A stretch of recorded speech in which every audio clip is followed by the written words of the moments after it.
Nih, King.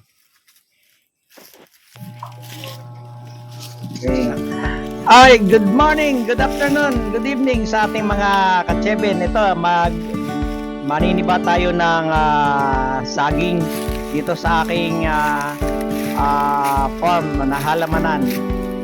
At ito, pinasyalan ko yung aking sagingan kahit na medyo nagtutuyot, nagtatag-araw ay ito, marami pa rin nakaligtas ng mga saging na titibay namin at nang sa gayon maging pagkain, maging pera, kahit ano. Kahit na tayo ganitong may edad na, kaya pa rin natin, kaya no? Kaya pa ni Tatang. Medyo napataas yung aking tatapakan niya, kaya ang ginawa ko, binabaan ko at aking tinitingnan. Oops! Ay, sige tatay. At aking kasi kaya mahaba masyado ang tangka, yung takwan nito, yung katawan, kaya ang ginawa ko, lagyan ko siya ng tungtungan ng aking paa para matiba ko, kasi yun ang allowance niyan para pagbagsak niyan hindi bumagsak yung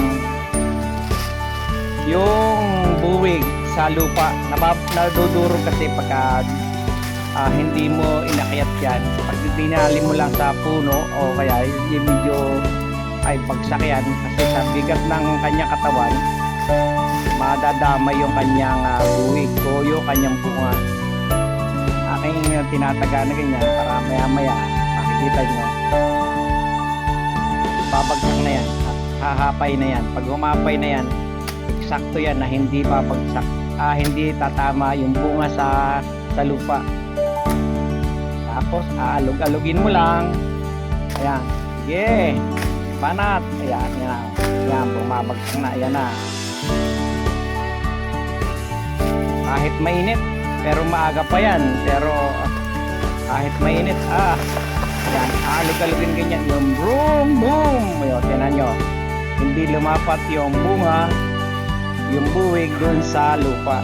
Kaya yan ang aking technique pagka ako'y mangunguha ng magtitiba ako na saging.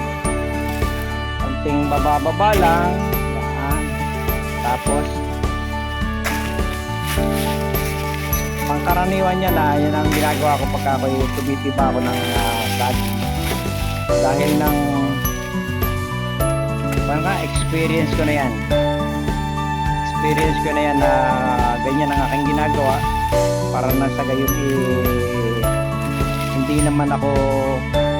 naman masira.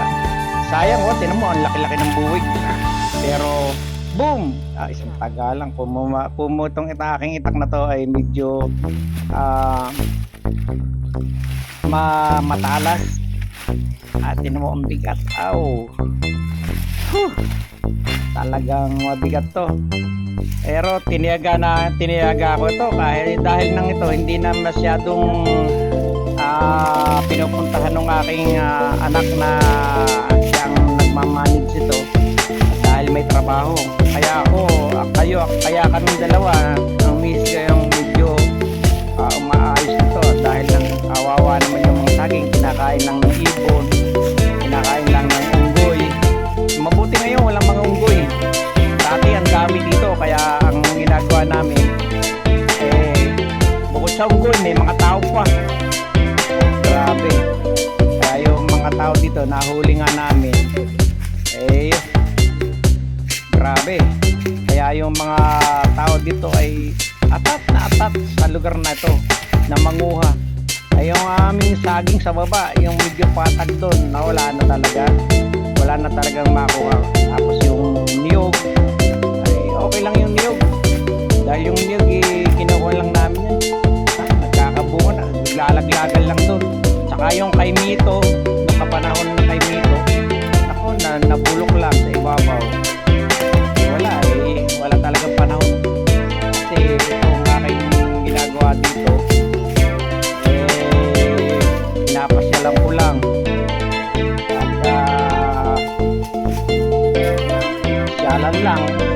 pagka ganitong maraming bunga, hindi ko maatim na kainin lang ng ibon o kaya kainin ng mga unggoy. Kaya pinapalibot ko yung camera doon sa puno namin puno ng mangga. Maraming bunga kasi, naglalaglagan lang. Ang daming nasasayang namin putas dito. Pagkala kami every 2 weeks, every 1 week, bihira akong magkalito. Kaya ang nangyayari yan, pagka ako'y narito, mamamasyal lang, pero ang pamamasyal na po, hindi ko maatim na ang aking mga halaman ay bulok na lang.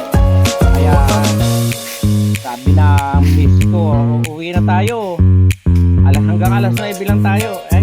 Ayan, tingnan mo mga puno, ang mga bunga ng mga puno na yan. Maliit yan, maliit pang puno na yan, aabot ng kamay yan. Pero nangyayari, magkakalaglag lang yan.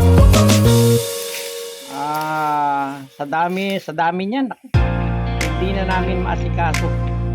Pero tingnan mo, ang dami. Yung pang isa naming puno ng mangga na Spanish mango. Ito, Indian mango to eh. Yung Spanish mango, ayun, nakakikita si Kaso. Ang ganda kasi ng bunga nun, na korting-korte talaga na mangga. Pero ano bro, anong lasa ng manggang elak dito? Ayaw, matamis daw eh. Siya ang sabi, matamis. Pero kaya inayos ko yung ilalim, nilinisan ko, pinagpukan ko.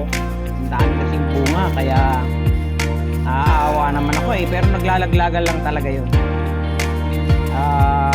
Yung pang isa, yun, dinalamit. Sige, thank you.